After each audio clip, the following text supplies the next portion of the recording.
Eu divulguei nesses dias aí, particularmente de ontem para hoje, creio, que o título da mensagem de hoje seria Deus tirou a agenda de nossas mãos. Deus tirou a agenda de nossas mãos. E quando eu escrevi isso, eu particularmente estou dentre aqueles que gostam de literatura de um modo geral e particularmente gosto de ler tudo o que esteja dentro daquele gênero literário que a gente chamaria de épico ou narrativo, ou épico narrativo, tais como novelas, romances, contos e assim por diante. E particularmente também sou aficionado por cinema, tenho assistido pouco porque tenho trabalhado muito, mas ontem mesmo assisti um filme com Séfora e gosto muito porque especialmente dramas, suspenses, são tipos de filme que o segredo está naquilo que os roteiristas de cinema ou que os escritores de literatura chamam de turn point ou ponto de inflexão. Aquele momento na narrativa quando a história dá uma virada, algo inesperado acontece, um detalhe até então oculto vem à tona, algum personagem, às vezes o próprio protagonista da história, toma uma atitude ou uma decisão que muda completamente e surpreendentemente o rumo do que está sendo retratado no livro, narrado e retratado na tela. Roteiristas de filmes, uma categoria tão específica que é reconhecida como um prêmio específico ali nas premiações como o Oscar, aprende que toda boa história não pode dispensar um ponto de inflexão, assim como uma boa música precisa ter um refrão ou um verso que gruda no ouvido para que a gente logo identifique o restante da canção.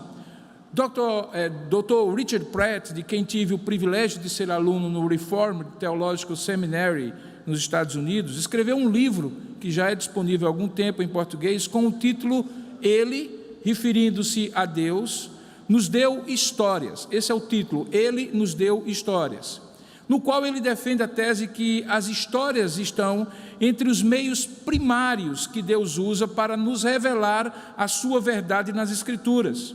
Então ele diz, olha, o Antigo Testamento está repleto de histórias, Noé e a arca, Daniel na cova dos leões, Ruth e Boaz, histórias de homens e de mulheres de Deus. E aí ele responde àquela pergunta de qual seria a intenção, qual o propósito de Deus em se revelar dessa forma, ou simplesmente o que é que Deus deseja que aprendamos com esse recurso, que existem nas histórias e que se pode constatar logo à primeira vista. Para nós, o motivo é que Deus, na verdade, está contando a história, A com letra maiúscula, a história da revelação, a história da redenção.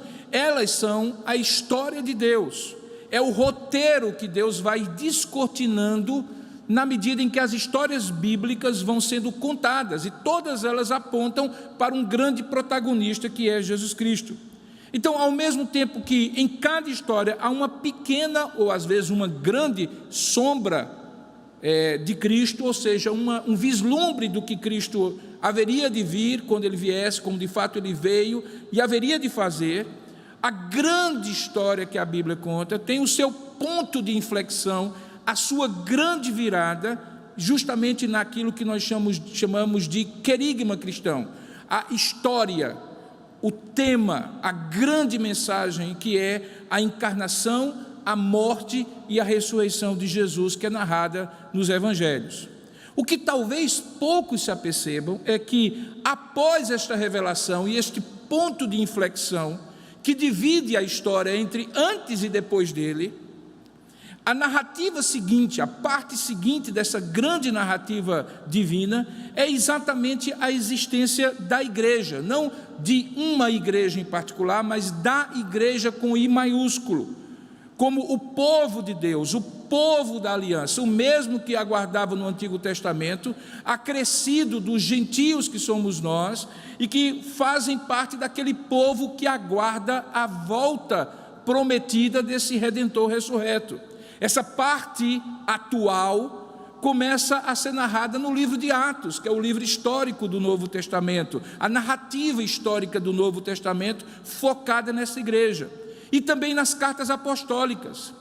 Porque nas cartas apostólicas e no livro de Atos, fica claro que, para usar uma expressão que Paulo escreve em Colossenses capítulo 1, verso 26, havia um mistério que estivera oculto dos séculos e das gerações, algo que não estava muito claro, era ainda para ser revelado. A palavra mistério é algo que está encoberto, mas agora, segundo Paulo, se manifestou aos seus santos, o povo de Deus, aos quais quis Deus dar a conhecer qual seja a riqueza da glória deste mistério entre os gentios. E qual é? Ele diz: Cristo em vós, a esperança da glória. Daí porque tudo isso se encaixa quando entendemos que a igreja é o corpo de Cristo. Assim nós poderíamos até dizer, de uma maneira simbólica, que depois do livro de Atos dos Apóstolos, esses 2000 anos de história e o tempo que ainda teremos aqui, é o que nós chamaríamos de capítulo 29 do livro de Atos. Você sabe que o livro de Atos tem 28 capítulos. O capítulo que não está na Escritura é aquele que a história da igreja está escrevendo. Então, queridos, continue aqui comigo. Eu sei que a introdução está um pouquinho mais longa, você vai entender por quê. Então, se é fato que o ponto da inflexão da história da salvação é a encarnação, morte e ressurreição, o dia seguinte, aquele final da história dos filmes e da literatura, o the end, o final dessa encarnação, dessa narrativa, é tudo aquilo que desde o cumprimento da promessa do Espírito Santo no dia de Pentecostes está acontecendo e acontecerá até a volta de Jesus Cristo. E do mesmo modo que boas narrativas vão deixando pistas à medida em que elas vão sendo contadas do ponto de inflexão que está por vir. No Antigo Testamento, o ponto de inflexão que estava por vir era a vinda de Jesus Cristo, a encarnação, morte e ressurreição dele. Isso fica claro nas profecias messiânicas, nos símbolos, nos personagens arquetípicos, nos tipos de Cristo que apontavam para ele em cada história contada. No Novo Testamento, depois que este ponto de inflexão da encarnação, morte e ressurreição de Jesus já aconteceu, esse é o tempo em que nós precisamos ler a história que está acontecendo, que estamos vivendo depois de Cristo, porque além da Escritura Sagrada que está escrita e que nos é regra de fé e prática, é o olhar para a história, o discernir as pistas de Deus, que Deus está deixando nessa história, que vai nos permitir entender o final dela. Eu costumo chamar que esses são os momentos em que Deus toma a agenda de nossas mãos e que se caracteriza por 3 elementos. Primeiro deles, o verdadeiro protagonista da história vem para o centro da narrativa. Segundo, a direção, o sentido da narrativa muda completamente as expectativas dos que estavam vendo e ouvindo até então. E terceiro, o desfecho da história aponta para o que alguém deixado de fora até então, só ele pode fazer. Esse momento de pandemia em que nós estamos, na minha opinião, atende a esses 3 critérios e, portanto, eu chamaria de um momento em que Deus tomou a agenda das nossas mãos. Primeiro, porque Deus, o verdadeiro protagonista da história humana, veio para o centro da história. Nem todos, obviamente, o reconhecem. Porém, a frustração dos planos individuais, eu mesmo tinha muitos planos para 2020, e até dos planos das nações, demonstra que alguns haviam soberbamente, talvez eu mesmo, você e as nações, usurpado o protagonismo de Deus. E agora, diante de um inimigo desconhecido e invisível, toda a ciência, todos os recursos humanos correm atrás para tirar o prejuízo decorrente de terem tentado matar a Deus, tornando-o irrelevante, sem importância e dispensável. Obviamente que o tratamento para a Covid-19 e até a vacina contra o novo coronavírus será mais dia menos dia encontrada, mas até lá novíssimos coronavírus irão aparecer, além de outras tantas ameaças globais, pequenas ou grandes, que demonstrarão quem é que realmente manda no universo. Por outro lado, em termos de direção, tudo até então, eu me lembro de dezembro de 2019, tudo até então apontava para um lado, com a agenda preenchida, compromissos assumidos, cenários traçados, estratégias desenhadas meticulosamente, resultados e metas esperados, tanto na minha vida individual como na sua, na vida de cada um de nós, até mesmo as grandes corporações, instituições multinacionais, governos de todo o mundo tinham tudo traçado. De repente, todas as expectativas mudaram. A agenda mudou de mãos. O sentido que se ia foi mudado repentinamente, bruscamente, e foi para um outro lado. E agora as expectativas se resumem a não morrer contaminado, o que já vai ser uma grande vantagem, nem de fome, diante do quadro de recessão global que se descortina. Então, ao invés de progredir hoje, a nossa agenda, a nossa direção se resume a simplesmente não regredir, tanto a ponto de falir e por aí vai. Finalmente, nesse terceiro critério, diante do crescente de situações assim nos últimos séculos, essa não é a primeira pandemia, é da nossa geração, essa também não é a primeira situação de conflito global, só nesse século passado tivemos 2 e as guerras estão por aí. Não fica nenhuma dúvida que a humanidade caminha invariavelmente, e quem tem ouvidos para ouvir, olhos para ver, veja e ouça, para o maior ponto de inflexão da sua história, que nós chamamos de consumação de todas as coisas. Veja, houve um ponto de inflexão na encarnação, morte e ressurreição de Jesus Cristo. E haverá o maior ponto quando o quarto aspecto desta grande narrativa se consumar, que é justamente a consumação de todas as coisas. Nesse momento, todo joelho se dobrará e toda língua confessará que Jesus Cristo é o Senhor, para a glória de Deus Pai. Esse será o momento em que, definitivamente, a nossa agenda já não estará de modo algum nas nossas mãos, como de fato nunca esteve, mas estará definitivamente nas mãos de Deus.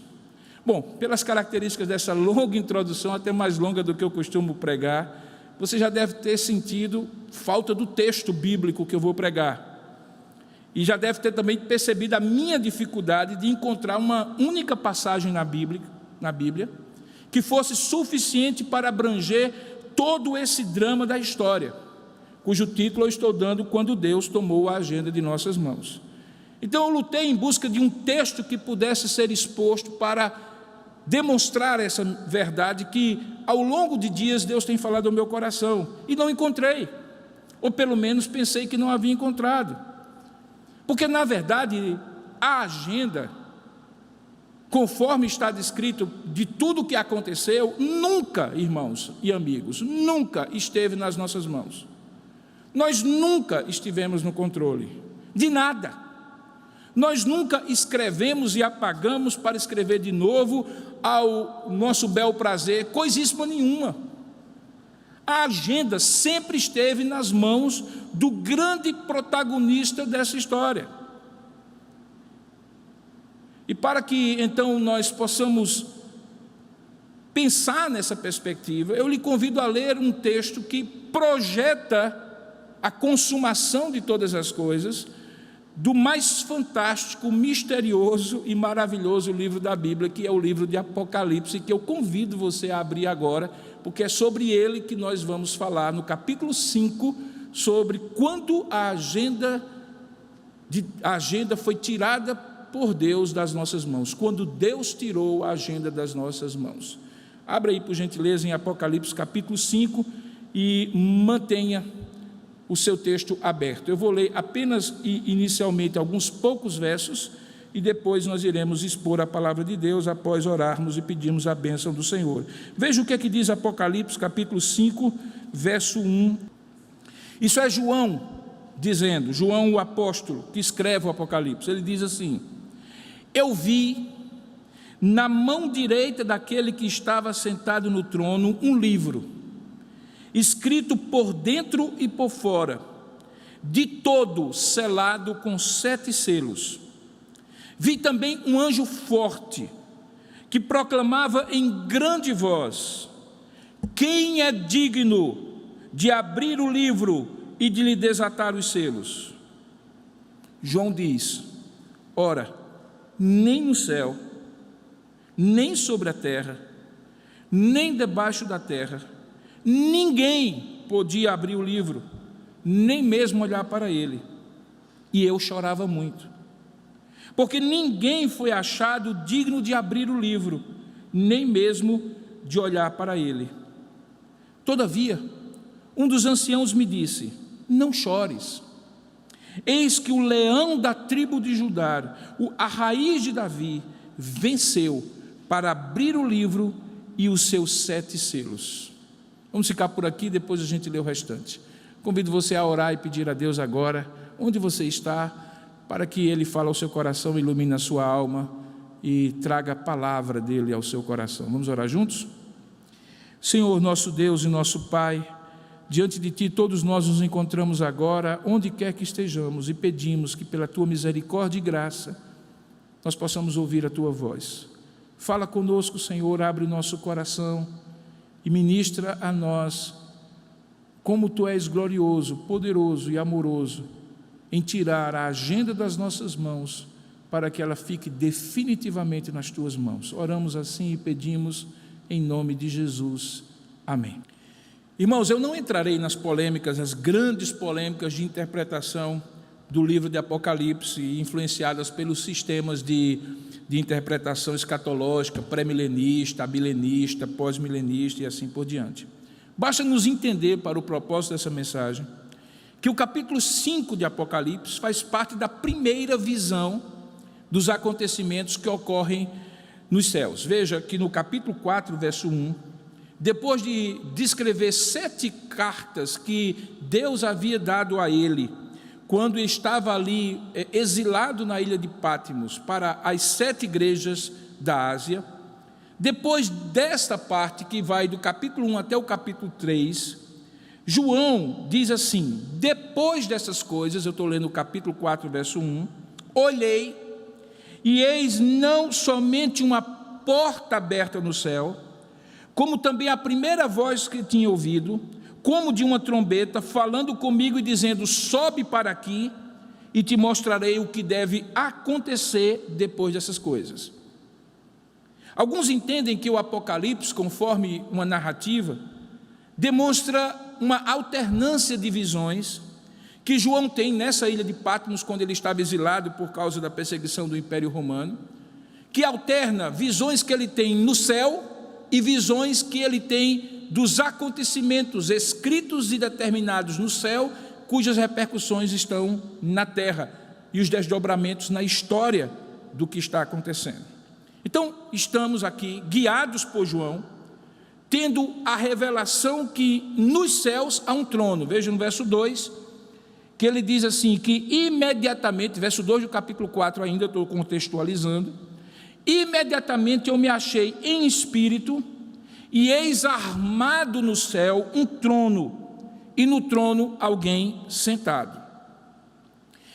Obviamente que essa ideia de trono é uma ideia dominante nesses 2 capítulos aqui. Ele acontece 13 vezes em 11 versículos, e no livro todo de Apocalipse, 37 vezes ao todo, porque ele representa o lugar de poder, de soberano controle, de maneira simbólica. Quem está sentado no trono, obviamente, é Deus, e de lá ele controla sobre todas as coisas. E esse trono é descrito, e aquele que está no trono é descrito de maneira simbólica nos atributos de sua natureza, estão aí no verso 3 e no verso 4. Depois são descritas criaturas celestes que estão ali, os 24 anciãos, os 4 seres viventes e assim por diante.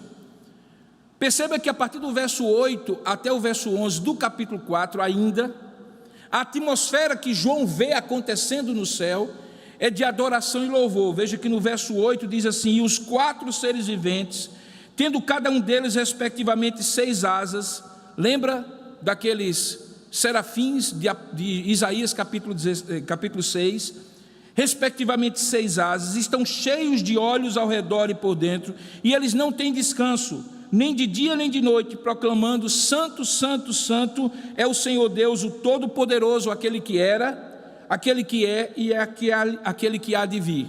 E no verso 8 diz: e quando esses seres viventes derem glória, honra e ações de graças ao que encontra-se sentado no trono, ao que vive pelos séculos dos séculos, os 24 anciãos prostrar-se-ão diante daquele que se encontra sentado no trono, e o adorarão, aquele que vive pelos séculos dos séculos, e depositarão as suas coroas diante do trono, proclamando: Tu és digno, Senhor e Deus nosso, de receber a glória, a honra e o poder, porque todas as coisas tu criaste, sim, por causa da tua vontade vieram a existir e foram criadas. É o louvor e a adoração no trono de Deus, pelo que Deus é, ou por quem Ele é, e pelo que Deus fez a começar da criação. A atmosfera, portanto, é de adoração e louvor.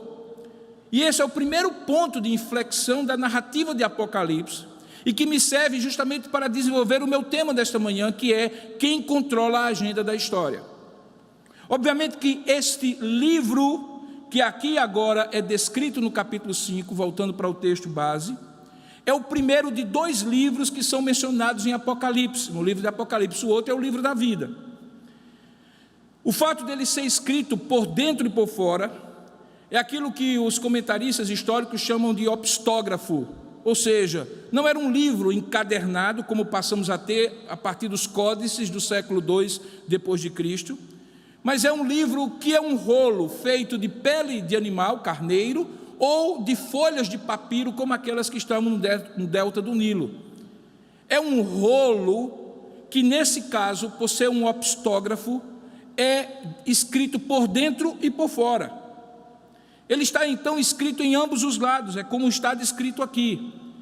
E simboliza dessa maneira que é um livro tão completo naquilo que ele, sendo lido, vai revelar, que precisou ter todo o seu espaço, de dentro e de fora, visível e oculto, preenchido para conter a mensagem que está selada. Alguns comentaristas entendem que a escrita por dentro e por fora pode também significar que do lado de fora havia palavras que todos podiam conhecer, como sendo o remetente, o destinatário, ou alguma recomendação daquele que iria carregar o livro e entregar do remetente para o destinatário. Enquanto que do lado de dentro haveria algo que só o destinatário poderia ser revelado, só ao destinatário poderia ser revelado. Esse livro que está descrito aqui é um livro que está selado com uma goma aquecida. 7 selos juntam a emenda exterior do livro como um rolo para que ele não se abra. Esses 7 selos indicam que era uma selagem perfeita, porque 7 na Bíblia, particularmente no livro de Apocalipse, é um símbolo de perfeição. E o que nós encontramos é que no capítulo seguinte, capítulo 6, à medida em que esses selos vão sendo abertos, parte da revelação que estava oculto do lado de dentro do rolo começa a ser revelada. Bom, Apocalipse 5 diz que o que estava sentado no trono tinha na sua mão direita um livro, era esse livro que eu acabei de descrever, e um anjo faz uma espécie de proclamação desafiadora para todas as coisas visíveis e invisíveis que já foram criadas por Deus. Ele diz assim: quem é digno de abrir o livro e de lhe desatar os selos? A pergunta, portanto, se centra na expressão quem é digno. A ênfase no termo digno é importante, pois no Apocalipse, no livro que nós estamos estudando, ele é usado apenas e exclusivamente para Deus e para Jesus. Nós acabamos de ver uma das vezes que isso ocorre, no capítulo 4, verso 11, quando aquelas criaturas adoram ao que é digno de receber. O adjetivo digno, no texto grego, não significa alguém que é capaz, que tem força, que tem habilidade. Não. É alguém que tem a competência, a qualificação, o direito de abrir o livro, de cumprir uma determinada tarefa, no caso aqui, tirar os selos. Então, quando aquele anjo forte diz assim, quem é digno? Ali havia serafins, querubins, o arcanjo Miguel, o anjo Gabriel. Havia os seres todos criados por Deus, dos mais poderosos que já habitaram na terra e que ainda habitam. Havia o próprio João que contemplava aquela história, um homem feito à imagem e semelhança de Deus, que havia sido apóstolo de Jesus Cristo. No entanto, ninguém parecia ser digno, porque o próprio apóstolo João diz no verso 4: eu chorava muito, porque ninguém foi achado digno de abrir o livro, nem mesmo de olhar para ele, nem mesmo de tentar abri-lo.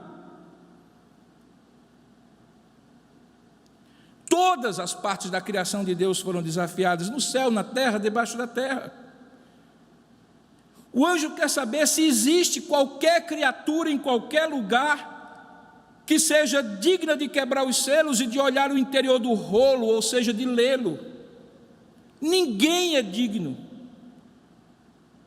Nem anjos, nem querubins, nem serafins, nem os homens poderosos do passado, nem do presente, nem os que têm muito dinheiro, os bilionários do século presente, os trilionários do século presente, nem aqueles que detêm o maior exército do mundo, nem aqueles que possuem o conhecimento acumulado em toda a história da humanidade. Até que, no verso 5, o texto dá uma pequena virada numa conjunção adversativa. Todavia, um dos anciãos, um dos 24 anciãos do capítulo 4, se dirige a João e diz assim: não chores. O choro de João era copioso, era um choro de desespero, talvez, de angústia, era um choro de impotência, era um choro de olhar e dizer assim: e agora? O segredo está no selo que precisa ser aberto, no texto que está lá dentro oculto, e ninguém é digno. O que vai acontecer agora? O anjo se aproxima, um dos 24 anciãos, melhor dizendo, se aproxima e diz para João o seguinte: não chores, eis que o leão da tribo de Judá, a raiz de Davi, venceu para abrir o livro e os seus 7 selos. Há alguém que é digno, por 2 motivos: pelo que ele é.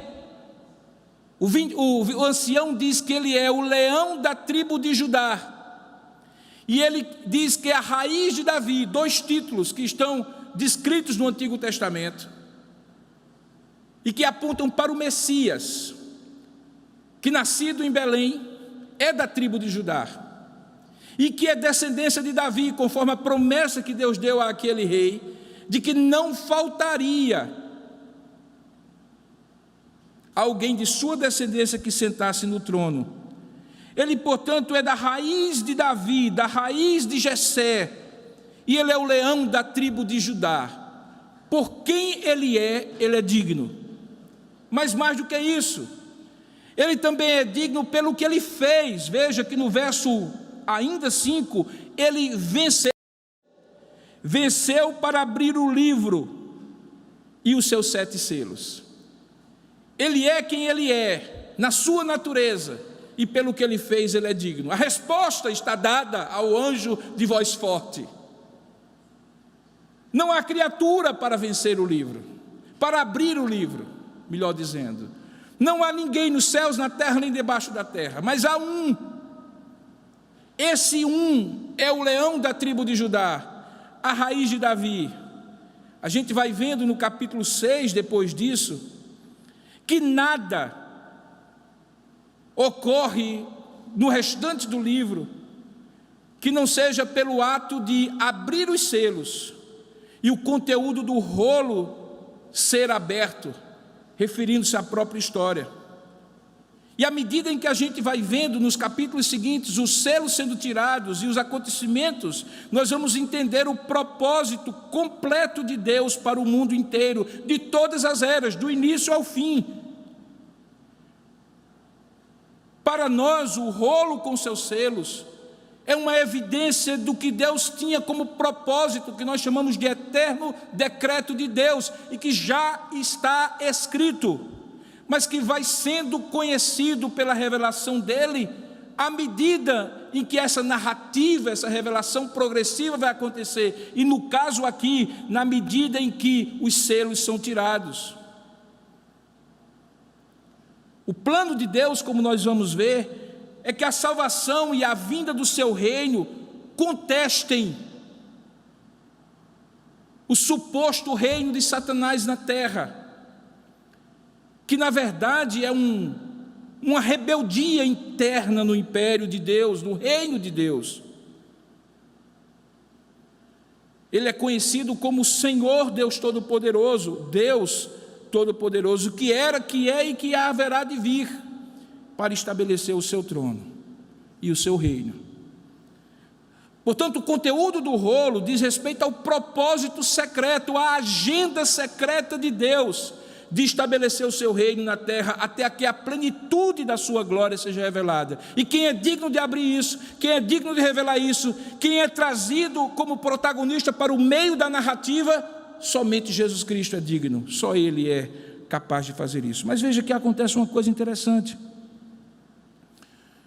João ouve a voz daquele anjo, dizendo que há um leão da tribo de Judá, que há a raiz de Davi, que este é o Messias, que é digno, porque venceu para abrir o livro. Veja aí no verso 5, e os seus 7 selos. Mas aí no verso 6, João olha para o meio do trono, e dos 4 seres viventes, e entre os anciãos ele vê, de pé, um cordeiro como tendo sido morto. Essa expressão é enigmática, nós não sabemos se o cordeiro estaria com a sua jugular aberta, se havia mancha de sangue sobre aquele pelo branco, mas a ideia basicamente é de um cordeiro imolado, como tinha sido morto. E diz que esse cordeiro tinha simbolicamente 7 chifres. Chifre na Bíblia é símbolo de poder, e 7 é de um poder perfeito. Tinha também 7 olhos, e os olhos na Bíblia é conhecimento, e se eram 7, era um conhecimento perfeito. Portanto, ele era o Todo-Poderoso e o Todo-Onisciente. E isso ele era porque o Espírito de Deus, que ele coloca como 7 espíritos, e que é um só espírito, são 7 características de Deus, que estão lá, do Espírito de Deus, que estão lá em Isaías: sabedoria, discernimento, prudência, conhecimento e assim por diante. É a visão que João tem ali no meio do trono. E aí veja o que acontece. Alguém havia dito que era um leão, para calar o choro do apóstolo. Mas quando ele olha para o trono, é um cordeiro. Quem é leão e cordeiro, senão Jesus Cristo? Aquele que vive, reina, tem todo o poder e todo o conhecimento, como o leão da tribo de Judá. Mas ao mesmo tempo é um cordeiro meigo, que foi sacrificado pelas nossas transgressões. O cordeiro de Deus que tira o pecado do mundo. E aí no verso 7, chegamos ao ápice dessa história que começa aqui, nesse capítulo 5. Esse cordeiro, diz o texto, veio e tomou o livro da mão direita daquele que estava sentado no trono. Agora você me entende a dificuldade de encontrar um momento na história que pudesse sintetizar tudo aquilo que eu gostaria de dizer nessa mensagem, que nesse tempo, mais uma vez, um ponto de inflexão na história da salvação está acontecendo, para a nossa geração, quando Deus tira a nossa agenda das nossas mãos, arranca a nossa agenda das nossas mãos, como eu acabei de falar. Mas na verdade, queridos irmãos, ela nunca esteve nas nossas mãos. Ela sempre esteve nas mãos do que está sentado no trono. E só quem pode tomar esta agenda e cumpri-la, abrindo selos, fazendo com que a história se desenrole e tudo o que está escrito antes da fundação do mundo ocorra para revelar o seu propósito eterno, é o Cordeiro, é o leão, é a raiz de Davi, que é Jesus Cristo. Veja, a agenda está nas mãos do Cordeiro agora. das mãos do que está sentado no trono, agora está nas mãos do Cordeiro. Não agora, nesse momento, desde que ele venceu para abrir o livro, desde que aquele grande ponto de inflexão da narrativa da história, da encarnação, morte e ressurreição de Jesus ocorreu. O que nós estamos vivendo é aquilo que acontece à medida em que os selos vão sendo abertos, e fica notório para todos nós, numa pandemia como essa, que só Ele é digno de abrir esses selos como de fato Ele está abrindo. Veja que a chave é quem é digno de tomar a agenda, de tomar o livro. No verso 7 e 8 fica claro que quem está digno, quem é digno disso é aquele Cordeiro. Com autoridade ele toma o livro da mão direita daquele que estava sentado no trono, e isso provoca um reconhecimento cósmico, completo, definitivo, porque no verso 7 e 8 diz assim: veio, pois, e tomou o livro da mão direita daquele que estava sentado no trono, e quando tomou o livro, os 4 seres viventes, os 24 anciãos, prostraram-se diante do Cordeiro, e tendo cada um deles uma harpa e taça de ouro cheias de incenso, aqui é oração e louvor, que são as orações dos santos, entoavam um novo cântico, dizendo: digno és de tomar o livro e de abrir-lhe os selos, porque foste morto, e com o teu sangue compraste para Deus os que procedem de cada tribo, língua, povo e nação, e para o nosso Deus os constituíste reino e sacerdotes, e reinarão sobre a terra. Ele é digno porque ele redimiu pelo que ele fez na cruz. Ele é digno pela obra da redenção. Nenhum homem, por mais poderoso, por mais capaz, por mais inteligente, na sua capacidade, poder e inteligência, poderia fazer o que Jesus Cristo fez na cruz. Naquela hora em que ele era o sumo sacerdote que tomava a oferta para agradar a Deus, oferta de pecado pelos pecadores que não podiam fazer por si mesmos, ele também era o cordeiro que se oferecia. E ninguém podia ser sumo sacerdote e cordeiro ao mesmo tempo. Sumo sacerdote constituído por Deus segundo uma ordem diferente de Levi, de Arão, que é a ordem de Melquisedeque, sacerdote do Deus Altíssimo. E cordeiro, perfeito, imaculado e sem pecado, como nenhum outro homem na face da terra jamais foi ou jamais será. Ele é digno porque ele redimiu com seu próprio sangue, é isso que diz. E essa atmosfera de louvor e adoração é o reconhecimento de toda a criação, de que enfim chegou o Cordeiro que pode tomar o livro. E ele o toma, as criaturas se prostram, as criaturas o adoram. É dito o motivo, é aqui no verso 9 e 10, todos sabem que foi o Cordeiro que fez isso, comprou para si povos de todas as tribos, línguas e nações para serem dele, remidos e comprados, o termo é esse, para ele. Mas no verso 12 ele vai além, e ele diz que além de ele ser digno pela obra de redenção que ele fez, ele é digno porque todas as coisas, irmãos, preste bem atenção, todas as coisas devem convergir, estão se afunilando para ele. Veja o verso 12, diz assim, que quando aquela voz de muitos anjos ao redor do trono, dos seres viventes, dos anciãos, estou lendo o verso 11, cujo número era de milhões e de milhões e de milhares, eles proclamavam o quê? Eles proclamavam que digno é o Cordeiro que foi morto de receber o poder de todos, a riqueza de todos, a sabedoria e a força de todos, a honra, a glória e o louvor de todos. O apóstolo Paulo, no livro de Efésios, capítulo 1, ele diz isso de outras formas. Ele diz assim: bendito seja o Deus e Pai de nosso Senhor Jesus Cristo, que nos abençoou com todas as bênçãos espirituais, estou lendo o verso 3 do capítulo 1 de Efésios, nas regiões celestiais em Cristo.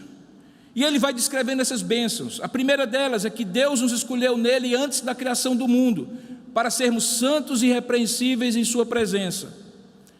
A segunda é que em amor Ele nos predestinou para sermos adotados como filhos, por intermédio de Jesus Cristo, segundo a benevolência da sua vontade, para o louvor da sua gloriosa graça, que Ele nos outorgou gratuitamente no amado. Esta bênção se traduz em redenção, verso 7, em perdão dos nossos pecados, segundo as riquezas da graça de Deus, que Ele já derramou em nós. E aí no verso 9, Paulo aponta escatologicamente para a consumação. Até então ele estava falando daquilo que já era bênção, alcançada, cumprida, definitiva, irreversível, mas havia algo que era um mistério. Ele diz: e nos revelou o mistério da sua vontade, de acordo com o seu bom propósito, o seu plano perfeito que ele estabeleceu em Cristo. E qual é esse plano perfeito? Ele revela no verso 10.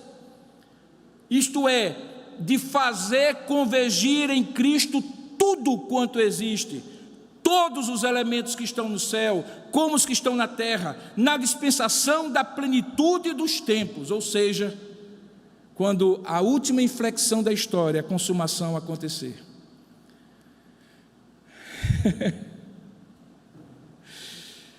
Eu não sei você, mas quando eu falo dessas coisas, eu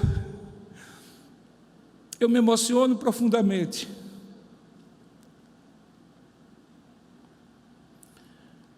Porque não se trata de ser protestante, presbiteriano, se trata de ser um dos que foi comprado por esse Cordeiro, que é rei de eternidade a eternidade, se fez homem, e que foi humilhado, mas o Pai o exaltará quando esta cena se cumprir, todas as outras a partir delas, quando ele receber todas as coisas, a coroa, a glória e o louvor, porque ele é digno, por quem ele é e pelo que ele fez. Recentemente, e eu vou chegando à minha conclusão e às aplicações dessa mensagem para você. Recentemente, alguém, eu vou tomar como alguém inadvertidamente, para não dizer que foi uma grande heresia, quis ilustrar a responsabilidade pessoal dizendo que Deus tem o lápis do destino, mas o homem tem a borracha das decisões. E, portanto, Deus pode escrever e o homem apagar. Não! O homem nem escreve e o homem não apaga. Ele se submete ou ele se rebela. Ele recebe o bônus de dar a mesma honra, glória e louvor ao único que é digno, ou ele recebe o ônus, a condenação da rebeldia que o seu pai Adão, que o inimigo das nossas almas e os anjos que o seguem caídos vão receber também. Eu não reescrevo a história, a agenda foi tirada das minhas mãos e da sua também. E se há alguma coisa que essa pandemia toda serve é para mostrar isso. Onde estão seus planos, seus propósitos? Onde? O que você pode mandar nessa situação? Se a briga é ficar em casa ou sair de casa, briga essa que muitos se distraem sem entender o sentido do que está acontecendo por trás de tudo, dos perrengues políticos inclusive, pode ser até sua decisão. Mas o que Deus está fazendo por meio dessa pandemia, ninguém escreveu, Ele escreveu. E ninguém pode apagar, pode se submeter, ou pode se rebelar. E eu sugiro 3 maneiras que você se submeta a esse plano. A primeira delas, melhor dizendo, é aquilo que muitas vezes é colocado na seguinte linguagem: se entregue, dê a sua vida, se converta, confie. Todas essas palavras, de alguma maneira, são imperfeitas para dizer o que é que Cristo quer quando você o reconhece como o único que é digno de ter tomado a agenda que supostamente estava nas suas mãos, mas não estava, e que essa pandemia deixou claro. É a mesma atitude dos anjos e dos 24 anciãos. É a atitude de prostração. É a atitude de submissão absoluta. É a atitude de entrega e ficar à mercê absolutamente do soberano Senhor. É a atitude de confiar os seus planos a Ele e dizer: Senhor, que tolice, olha só o que eu tinha escrito. Que tolice. Olha o que eu tinha colocado como meta para 2020. Olha quais são os meus planos, Senhor. O que é que eu projetava nesse final de semana? Eu pensava: 9 feriados prolongados em 2020, vou aproveitar muito. Você já passou um da Páscoa dentro de casa, agora está passando o 2º de abril dentro de casa, e você não tem a mínima ideia quantos dias você ainda vai ficar dentro de casa. Quer o presidente queira, quer o ministro da saúde queira, quer o governador queira ou não, quem determina isso é o Cordeiro. Não é tolice da minha parte e da sua parte prever, tentar prever, se rebelar contra isso, se inconformar, se impacientar, se revoltar contra isso. Ele tomou a agenda da sua mão, meu irmão, minha irmã, meu amigo, minha amiga. E Ele tomou porque Ele é digno, você não, nem eu, nem ninguém, nos céus, na terra ou debaixo da terra. Submeter-se a isso é reconhecer o soberano controle e governo de Deus sobre todas as coisas. É o ponto de virada da história de uma humanidade que estava caminhando e continua caminhando na grande maioria, pensando ser soberana da história, pensando que a ciência vai resolver tudo, que o dinheiro vai resolver tudo, que o poder vai resolver tudo, e não vai, porque tudo está nas mãos de Deus, poderosos, ricos, famosos, igualmente anônimos, pobres e excluídos, todos precisam se prostrar, ou então se rebelar, receber o bônus e o ônus, ou o ônus do controle soberano. E isso é que eu lhe digo: submeta-se. Submeta-se. Reconheça a finitude dos seus propósitos, a imperícia e indignidade sua de eventualmente escrever sua história, ou sequer querer apagar a história que é escrita desde toda a eternidade. Submeta-se.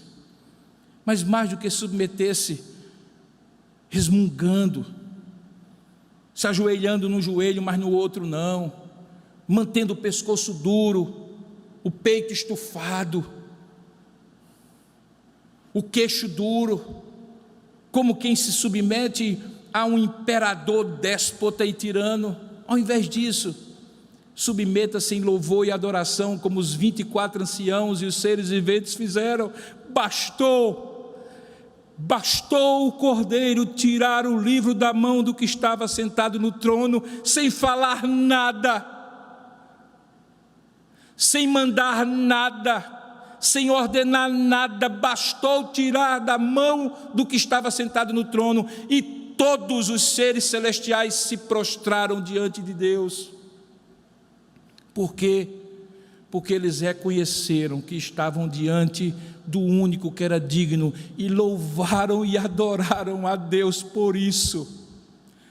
Louvor é reconhecimento, adorar é homenagem. Homenageie o Cordeiro nesses dias.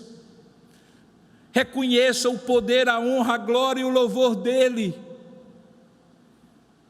Se você vivo está, por mais que sejam duras as circunstâncias, o fôlego da sua vida, como fica muito claro nessa peste que toma conta do mundo, é sustentado em última instância por Deus. Nem mesmo uma máquina de ventilação mecânica consegue fazer com que o meu pulmão se elasteça e se contraia, que da minha boca e do meu nariz saia ar e entre ar, porque o fôlego foi dado por Deus quando criou aquele boneco de barro chamado Adão e soprou nele, e ele se tornou alma vivente, ânima. E por isso o Salmo diz: todo ser que respira, louve ao Senhor. Todo ser que respira, reconheça que Ele é digno. E haverá só 2 momentos para você fazer isso, deixe-me ser muito claro para você. Enquanto você estiver vivo e depois que você passar para o lado de lá da eternidade. Aqueles que fizerem isso antes disso, antes do lado de cada eternidade, o fazem por reconhecimento, pela ação de Deus, que mexe a sua vontade, emoção e razão na direção de prestar a Deus o culto, o louvor e a adoração e dizer: Ele é digno de receber as ações de graças, o domínio, o poder e tudo que a Ele pertence. E o faz isso de maneira voluntária, ainda que movido por Deus. Isso se traduz em salvação. A salvação é do lado de cada eternidade. A plenitude da salvação é do lado de lá da eternidade.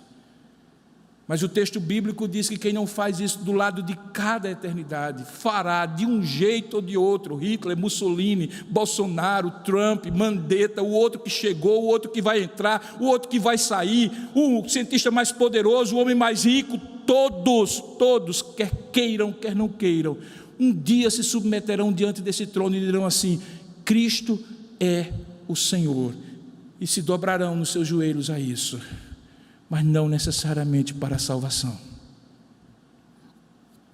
E eis aí a grande tragédia, é que assim como foi com Faraó, nem sempre as pestes e os juízos de Deus dobram os corações.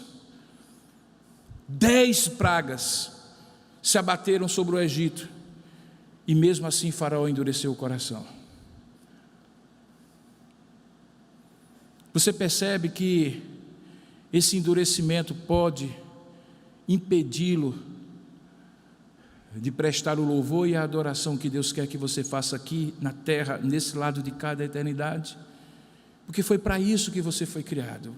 A Bíblia diz que você foi criado para o louvor da sua glória. Aquele emprego do qual você agora está afastado é só o pretexto para você sustentar pelo suor do seu rosto a você e a sua família, mas aquele emprego é para ser usado para o louvor da sua glória. Sabe essa famosa liberdade de ir e vir?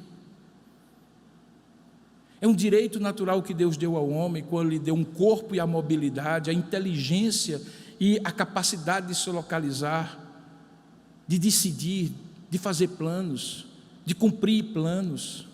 Mas saiba, isso aí não lhe pertence, lhe foi dado. É para que ao ir e voltar você glorifique a Deus.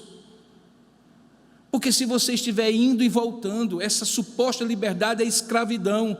Porque liberdade não é fazer aquilo que você quer. Liberdade é fazer aquilo para o qual você foi criado.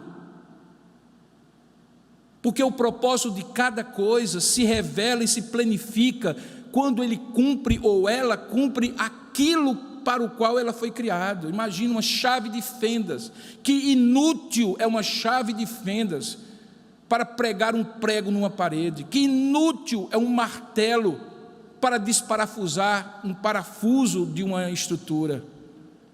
Você foi criado para o louvor da glória de Deus. Você será inútil se você quiser fazer qualquer coisa ou fazer qualquer coisa diferente daquilo que Deus quer para você, ou fazer qualquer coisa com a motivação e o propósito de glorificar a você, de enriquecer-se na terra, de se tornar poderoso, famoso, bem-sucedido, coisas que eventualmente Deus pode lhe fazer, mas não para o louvor da sua glória, e por isso algumas vezes Ele tira, dá um toque para você acordar.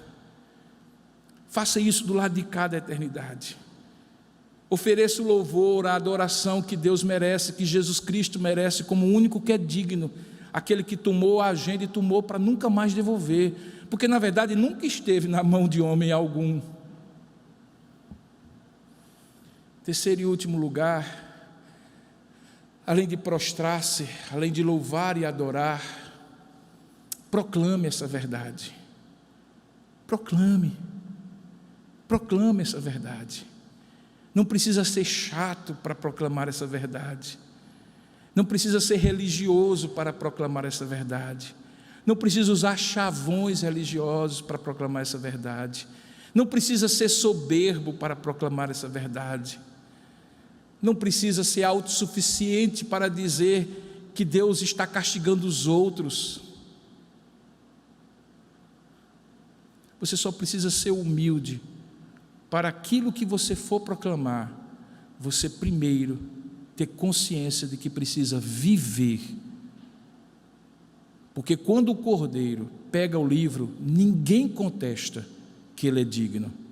Mas quando um cristão tenta dar as suas interpretações ao livro, de maneira soberba e autossuficiente, nenhuma criatura se submete a ele, nem mesmo semelhante.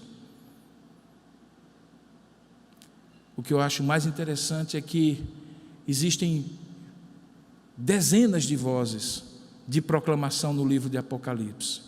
Dezenas de vozes. Criaturas dos céus proclamam. E aqui na terra, a proclamação que é feita no céu reverbera aqui na terra. E quem deve reverberar essa proclamação?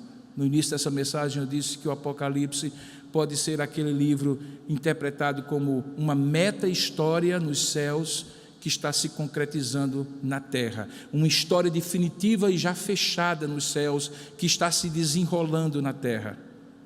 E quem desenrola na terra? Nós, cristãos. Nós, seres humanos, feitos à imagem de Deus. De modo que há uma responsabilidade, sim. Daqui a pouco, na Escola Bíblica Dominical, eu vou falar sobre isso.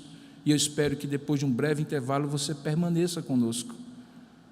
Porque é justamente a responsabilidade do cristão nesses dois reinos, que na verdade é uma só razão, um só propósito. Você vai entender melhor se ficar conosco. E qual é a sua responsabilidade? É que nesses tempos, queridos, você seja aquela voz que proclama e diz: ninguém é digno, mas Cristo é. E mostre isso com a sua vida. Que Deus o abençoe, que Deus o guarde, que você não tente arrancar a agenda que já lhe foi tirada. Vamos orar juntos? Ó Deus amado e querido Pai, eu quero colocar esta mensagem que foi proclamada, Senhor, espero eu, com fidelidade à Tua palavra, mas naquilo que eu fui limitado, imperfeito, incapaz, conserta e transforma em palavra do Senhor, para aqueles que ouviram, ouvirão.